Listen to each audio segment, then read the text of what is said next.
insiden yang terjadi di salah satu studio televisi swasta di tanggal 12 Agustus 2025 jam 8 malam pada saat itu. Tadi kami menyampaikan pada penyidik kurang lebih 25 pertanyaan, dan kami juga menyampaikan alat bukti, yaitu berupa cuplikan video dari semenjak awal sampai terakhir peristiwanya itu semua lengkap, tidak seperti terpotong-potong yang seolah-olah saya yang menghampiri terlebih dahulu saudara siapa namanya? Mas siapa? Julianus. Ya, Pak itulah. Jadi alat bukti yang kami serahkan tadi jelas tergambar bahwa di awal sebelum mulainya acara live ya di stasiun televisi tersebut itu saudara siapa? Julianus. Nah, bukan. Yang awal itu siapa? Ya itu si siapa? Sinop. Julianus. Jadi Julianus itu mendatangi saya ya dengan wajahnya yang tidak bersahabat, lalu menyalami saya. Terekam jelas kemarin ya, juga sudah disampaikan di preskon dan kami jadikan alat bukti di sini. Saya kaget, dia mengajak salaman dengan muka yang tidak ramah ya. Kalau saya bilang muka tidak ramah. Lalu setelah dia berhasil berjabat tangan saya bersalaman, dia buang muka lalu dia pukul di dada sama bahu sebelah kanan saya, pergi meninggalkan saya. Kalau dilihat dari rekaman yang sudah kami sajikan sebagai alat bukti, terlihat jelas saya kaget dan saya tidak senang diperlakukan seperti itu. Karena buat saya belum pernah ya melihat ada contoh orang bersalaman seperti itu, dengan wajah seperti itu, dengan cara seperti itu, dan dengan cara memukul yang tidak pada tempatnya kalau saya bilang. Ya, artinya saya anggap ini sesuatu yang mungkin saja meremehkan saya, membuat saya tidak suka. Sehingga pada saat debat berjalan, ya di situ ada perdebatan terkait dengan urusan hukum ya. Selesai acara disampaikan oleh moderator untuk saling bermaaf-maafan lah, bersalaman. Sehingga menurut saya inilah kesempatan saya untuk mengklarifikasi. Ya, saya datengin Julianus, saya tanya, lo ada masalah apa sama gue? Lo ada masalah apa sama gue? 2 kali saya baru nanya, ya, belum sempat saya melakukan lebih daripada pertanyaan. Si Bapak siapa? Nah, Pak Surya ini menghampiri saya dan tidak sendiri. Ada orang yang saya tidak kenal, tapi saya tahu orangnya.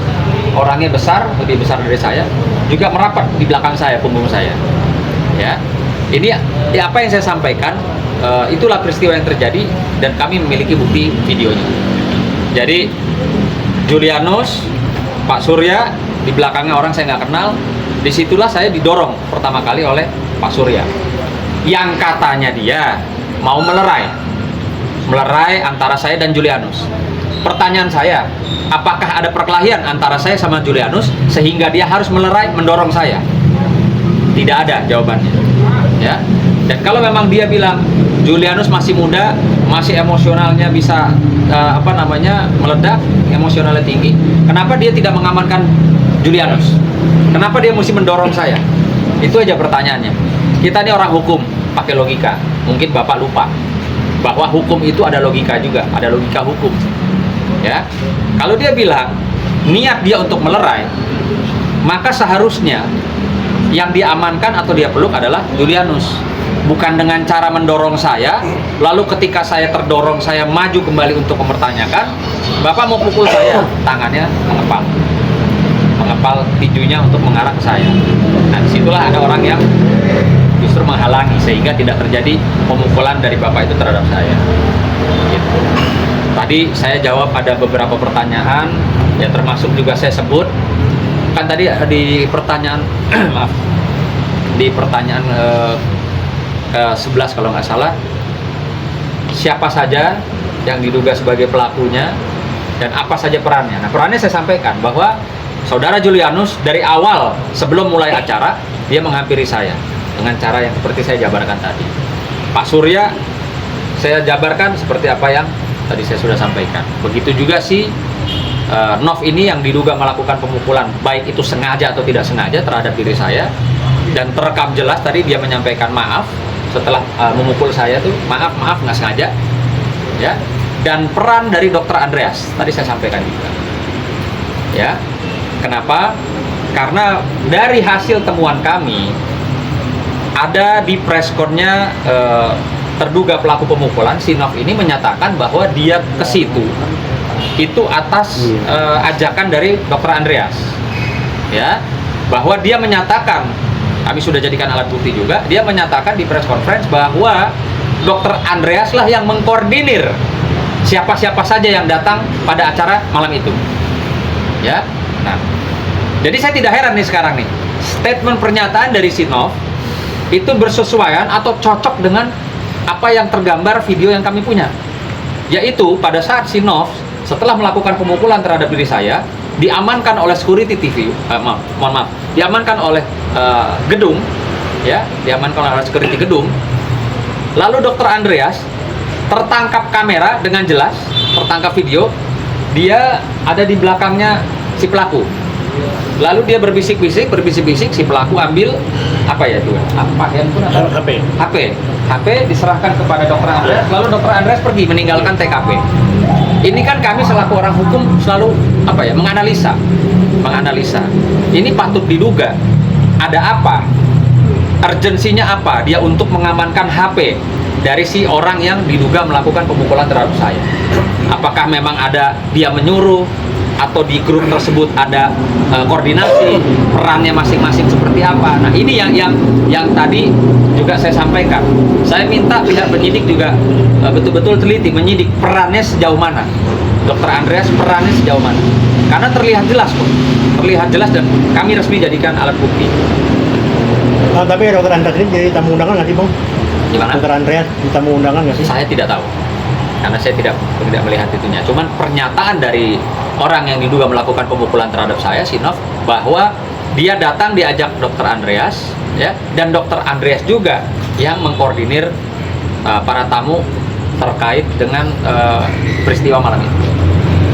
Jadinya ada berapa orang nih, Bang, yang menurut Abang yang diduga melakukan pemukulan kepada Abang? 4 orang. 4 orang. Yang Abang laporkan? Gimana? Yang Abang laporkan berapa? Kemarin sementara 2, tapi ketika saya mendapatkan alat bukti baru, ya, kan saya laporkan 2 tapi dan kawan-kawan. Artinya ketika ada temuan-temuan yang memang bisa dipertanggungjawabkan secara alat bukti, ya saya harus sampaikan bahwa ini rangkaiannya loh orangnya. Jadi ada peran-perannya. Peran pertama Julianus mendatangi saya, peran kedua ada Pak Surya, peran ketiga ada si Nol, ya, peran keempat kami duga ada apa ini keterlibatan Dokter Andreas dalam peristiwa tanggal 12 kemarin itu ada sebagai apa gitu. Itu nanti tugasnya Pak penyidik. Sebagai kuasa hukum seperti apa? Sampai saat ini nggak ada ya, belum ada. Justru kami agak kesulitan ini, alamat mereka, kantor mereka atau domisili mereka di mana gitu. Kalau saya kan jelas ya, saya terang benderang, kantor saya, rumah saya terang benderang. Nah, justru ini yang kami sedang coba cari info, ya, di mana kantornya mereka, karena ini kan mereka satu ini ya, satu tim, satu kelompok, baik terkait dengan penanganan perkaranya DRG maupun pada saat peristiwa. Nah, perlu diketahui bahwa kenapa saya hanya menyatakan 4 orang, karena memang 4 orang ini yang punya peran dalam peristiwa tersebut yang apa saya alami terhadap diri saya. Ada juga kan teman-temannya dia, gitu loh. Tapi mereka tidak melakukan apa-apa, sehingga tidak perlu saya sebut, tidak perlu saya bawa-bawa. Kita orang yang apa ya istilahnya, kita orang hukum, ya, kita bicara dan kita harus bisa buktikan, gitu. Nah, menjawab juga pernyataan dari pihak mereka yang saudara Nov bilang bahwa Sunan memukul dia 3 kali, ya. Ingat, Anda harus buktikan ya, 3 kali loh ya. Bagaimana bisa 3 kali? Saya ini kalau pukul orang sekali aja pasti jatuh. Jadi kalau 3 kali, bisa dibayangkan mukanya seperti apa. Dan pada saat saya pukul 3 kali, selesai dari studio, kita sama-sama preskon kok sama teman-teman wartawan. Saya bilang, ini yang pukul saya nih. Ada nggak terlihat robek, babak belur, kacamata rusak, pecah? Nggak ada. Jadi hak kalian untuk melaporkan, tapi kalian ingat, ya jangan merekayasa atau membangun cerita yang tidak benar, karena ada pertanggungjawaban. Oke, Bang. Di dalam laporan situ apakah ada juga nama Fitri Sahuldari, mengingat dia juga ada di acara itu juga? Nah, itu yang tadi saya bilang, kan ada beberapa orang, tapi selama dia tidak menyentuh fisik atau memang terlihat melakukan penyerangan, ya saya tidak sebut. Gitu. Buat apa bawa-bawa orang yang memang dia tidak melakukan apa-apa? Bang, untuk orang yang abang pukul 3 kali itu kan gimana bang, ya udah nulis surat di dalamnya itu jelasin bang, dia nulis surat apa, kan katanya kabar dia kan dari situ kalau udah ditulis masalah selesai bang, tapi ini akan abang laporin lagi kan? Ini perlu saya garis bawahi, ya, khusus untuk si saudara Nov. Jadi setelah saya duga dia melakukan pemukulan terhadap saya, baik sengaja atau tidak sengaja, dia langsung menyampaikan, kami memiliki alat bukti dan kami sudah sampaikan, dia menyampaikan maaf tidak sengaja. Artinya dia sudah menyampaikan permohonan maaf itu sebelum dia menulis surat pernyataan. Nah, kembali dia bilang kan, wah Bang Sunan ini udah bikin pernyataan, kenapa tetap dilaporkan? Justru ini yang menjadi tanda tanya buat kami. Nov itu advokat bukan? Seorang pengacara bukan? Kenapa kami tanya begitu?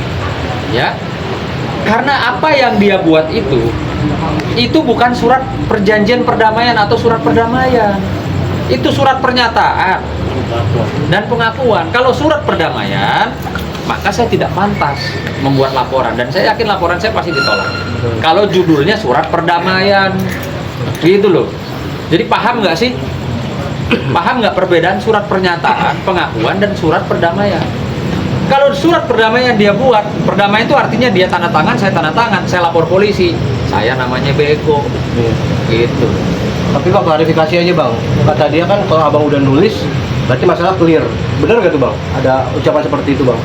Gimana? Ya. Dia kan minta maaf tadinya. Maaf, saya bilang, enak aja kamu pukul saya terus kamu minta maaf. Nggak bisa kayak begitu, saya bilang. Anda kan orang hukum, Anda ngerti kan, saya bilang. Harus bagaimana? Toh saya juga nggak minta ganti rugi, tapi harus bagaimana? Saya bilang, tunjukkan itikat baiknya. Gitu loh. Jadi kalau dia bilang ada intimidasi, ada tekanan, dipaksa, dikeroyok, nanti ya kita buktikan aja ya. Kita buktikan aja. Pasal dan jeratan hukumnya bang mungkin. Pasalnya apa sih Bang yang yang diterapkan? Teman-teman semua, saya dengan Bu Maci selaku PH-nya Bang Sunan, pertama-tama bahwa hari ini sudah selesai sebagai korban memberikan keterangan secara resmi. Tadi ada 25 pertanyaan. Pasal yang disangkakan itu pasalnya adalah 170, 335 dan juga pasal 351.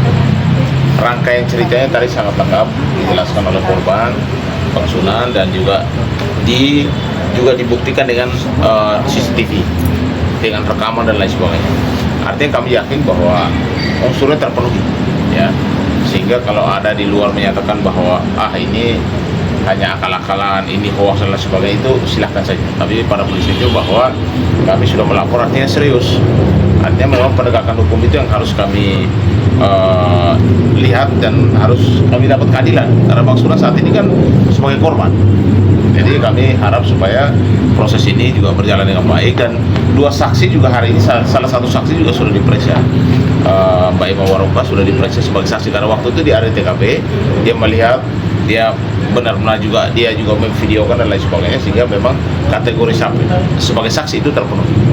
Dan yang kedua saksinya adalah Mbak Birmi Kumalasari, tapi hari ini dia kurang sehat, jadi mungkin 1 hari lagi itu supaya melengkapi alat bukti, ya, alat bukti sebagai saksi. Kalau untuk alat bukti petunjuk itu sudah kita serahkan ke penyidik, tadi sudah serahkan secara resmi. Salah satu itu adalah flash disk yang memang di dalamnya ada rangkaian peristiwa dalam rekaman, ya itu. Oke Bang, ini kan juga pihak sebelah juga melapor juga bersama Abang, juga melapor, pihak sebelah saling lapor nih Bang, mungkin seperti apa? Ya, kalau menurut saya sebagai warga negara, siapapun yang melapor kalau merasa dia sebagai korban tidak ada masalah, selama dia bisa buktikan, kan begitu saja. Dan kita dengar sendiri bahwa mereka menyatakan ada pemukulan berkali-kali atau 3 kali dilakukan oleh Bang Sunan. Ini kalau menurut saya itu ya silakan saja mau ngomong apa, tapi harus dibuktikan.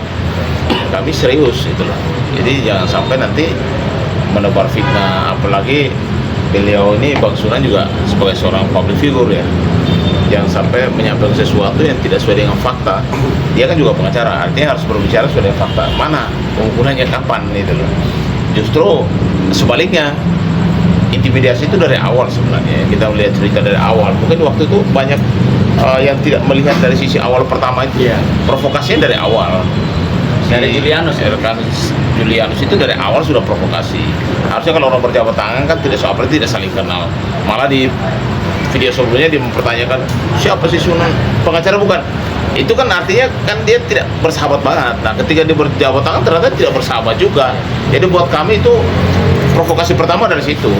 Tapi memang niat kami ke sana diundang untuk menyampaikan edukasi kepada masyarakat terkait dengan judul yang memang sudah disiapkan oleh Ikhwan. Tetapi kegaduhan itu terjadi bukan karena kita sering kok sama Bang Sunan, Maci sering kita di debat, tapi tidak pernah ada kejadian kayak gini gitu. Jadi maksud kami perlu sampaikan bahwa kami serius dalam urusan ini. Bahwa hari ini kami datang mendampingi Bang Sunan sebagai korban dan sudah memberikan keterangan yang sangat lengkap, kurang lebih 25 pertanyaan, dan kita serahkan juga alat buktinya kepada penyidik. Silakan. Bang, ada menambahkan di sini pasal 351 ancamannya kan 2 tahun 8 bulan, dan pasal 170 pengeroyokan itu pasalnya ancamannya 5 tahun 6 bulan. Tadi juga sudah diberikan seluruh rangkaian untuk menepis juga ya netizen julid yang menuduh klien kami rekayasa. Itu kalau tayangan cepat memang sekilas tidak terlihat, tapi saat diperlambat beberapa detik itu sangat-sangat terlihat, ada gerakan tangan, ada rangkaian peristiwanya sangat-sangat jelas, dan kami menduga ini ada rangkaian yang terstruktur masif yang kami sudah memberikan bukti-bukti kepada tim penyidik Polres Jakarta Selatan. Dan hati-hati untuk statement-statement dari saudara Nov yang tidak bisa dibuktikan nanti. Apabila klien kami nanti bisa membuktikan dan laporan terhenti, ada pasalnya juga kok, pasal 220, pasal 317 itu mengenai laporan palsu yang nantinya masih kami cadangkan secara hukum ya, seperti itu. akan melapor ke kode etik advokat juga nggak sih Bang? Ya tentunya nanti ya kami akan kaji dan serahkan juga kepada klien kami kan maunya seperti apa. Seperti itu. Kalau Bang Mas sebagai kuasa hukum Bang Sunan atau Mbak? Kalau saya ditunjuk sama Bang Sunan. Agenda selanjutnya Bang mungkin Ya, agenda selanjutnya satu pemeriksaan saksi yang kedua, karena satu saksi bukan saksi, minimal 2 saksi. Ya. Jadi Mbak Berwi kita akan juga dampingi untuk memberikan keterangan, dan mungkin kalau penyidik membutuhkan keterangan tambahan, ya sebagai korban Bang Sunan udah pasti siap.